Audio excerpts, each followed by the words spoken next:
With squealing tires, former Carolina Panther Ray Caruth is a free man, out of prison for the first time in 19 years.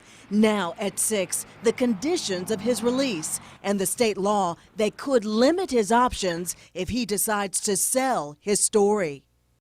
Channel 9 cut into programming shortly after 8 o'clock this morning to bring you a live look at Ray Caruth walking free. He served time for planning his pregnant girlfriend's murder. Eyewitness News reporter Mark Becker was outside that prison in Clinton, North Carolina, and joins us to explain what could be next for Caruth. We were told that one of Ray Caruth's family members would be coming to the prison here to pick him up, and that it would happen sometime after 8 o'clock this morning. Well, we didn't have to wait long. At precisely 8:01, flanked by a few prison staffers, Ray Caruth walked out of the side gate to this minimum security unit. He paused, appeared to say a few words, and even managed half a smile before climbing into the white SUV that would take him away from his life in prison toward the next chapter. His story is one that had captivated Charlotte from the beginning.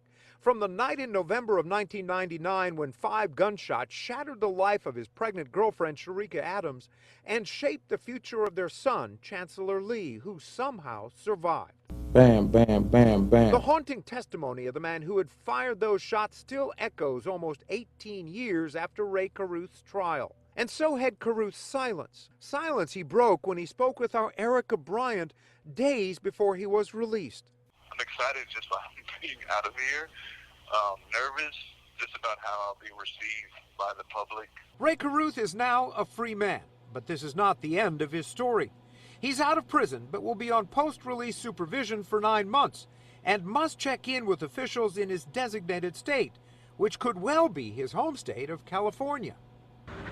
But Caruth's SUV barely slowed down as it pulled away from the prison, giving no hint of his next stop or where his story and his legacy will go from here. Ray Caruth hasn't said what he plans to do next or if he plans to sell his story somehow. But if he does, North Carolina law says he may have to give some or all of the proceeds to a victim's compensation fund. Reporting in Clinton, North Carolina, Mark Becker, Channel 9 Eyewitness News. In a phone call last week, Ray Caruth told me that he does want a relationship with his son, Chancellor Lee. Chancellor was born prematurely after that shooting and has cerebral palsy. His grandmother, Sandra Adams, has raised him. Now, despite his challenges, Chancellor Lee is thriving and almost always smiling. We just haven't lost. And everything that was meant for evil, God has turned it around and made it for good.